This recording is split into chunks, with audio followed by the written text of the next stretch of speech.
या ठिकाणच्या जनतेनं नवा पर्याय स्वीकारलेला आहे।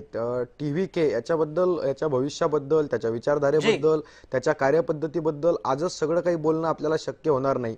पण थलपती विजय हा जो अभिनेता आता नेत्याच्या रूपात येतोय, तो तामिळनाडू कशा पद्धतीने सांभाळेल हे सुद्धा पुढच्या काळातलं प्रश्नचिन्ह आहे। बिलकुल याच याच मुद्द्यावर नेमकं एक विजय थलपती बद्दल नवा तपशील आमचे सहकारी सिद्धेश टाकोले घेऊन येतात। नक्कीच प्रसाद सर, त्यामुळे आपण एकंदरीतच पाहतोय की थलपती विजयच्या घराबाहेर कार्यकर्त्यांनी एकच जल्लोष करायला सुरुवात केली। पडद्यावरचा हिरो अखेर वास्तवातला नायक ठरलेला आहे। कार्यकर्त्यांकडून जोरदार घोषणाबाजी सुद्धा करण्यात येते। थलपतीचे चाहते सुद्धा भावूक झालेले आहेत। त्यांच्यासाठी सुद्धा हा विजय असंख्य, म्हणजे काय म्हणतात त्याला, ज्याची कधी कल्पना सुद्धा केली नाहीये, हा असा विजय एक हाती खेचून आणलेला आहे विजय थलपतीच्या TVK पक्षानं।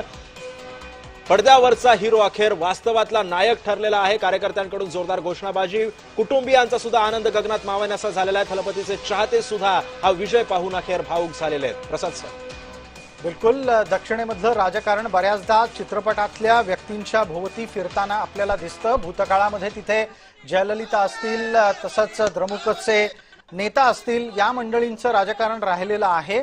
आता परत एकदा तशाच पद्धतीचं राजकारण होताना दिसतंय। चर्चेला वळतो आहोत। आपल्या सोबत संजीव उन्हाळे आहेत। संजीवजी, आपल्याला परत एकदा बंगालकडे जायचंय, कारण आजचा निकाल हा बंगालच्या ठिकाणी केंद्र ठेवूनच चर्चेत घेणं अत्यंत गरजेचं आहे।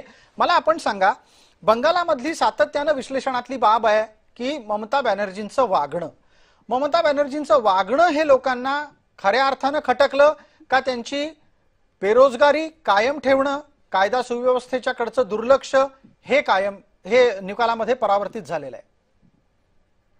एक महत्वाची गोष्ट अशी आहे की ममता बॅनर्जी यांनी माती और माणूस त्या त्रिस्तरीय गटावर खूप प्रथम पासून त्या राज्याचं नियोजन आखलं होतं। प्रशासनावरची त्यांची जी पकड होती ती अतिशय घट्ट होती। दुसरी महत्वाची गोष्ट अशी आहे की त्यांना केंद्राकडून कोणताही निधी मिळाला नाही आणि यांनी मागितला नाही। हे नीती आयोगाचे पॅरामीटर सुद्धा त्यांनी मान्य नाही। म्हणजे स्वतःच्या बळावर त्यांनी हे राज्य चालवलं। याच्यामध्ये हा अप्रोच घेताना जनहितापेक्षा स्कीमॅटिक म्हणजे योजनाबद्ध कार्यक्रमाकडे जास्त कल असल्यामुळं लोकांच्याकडे कदाचित दुर्लक्ष झालं। दुसरी महत्वाची गोष्ट अशी पण संजीवजी या चर्चेमध्ये आपण याही पूर्वी आलेला एक मुद्दा लक्षात घ्यावा लागेल की केंद्रानं घोषित केलेल्या अनेक योजना ममता दीदींनी राबवल्या नाहीत अशी तक्रार असायची, आणि तुम्ही म्हणताय की केंद्रानं त्यांना मदत केली नाही। चक्क नाकारल्या। म्हणजे ते ऍस्पिरेशनल डिस्ट्रिक्ट मला मान्य नाही, हे मला मान्य नाही, अशा पद्धतीने त्या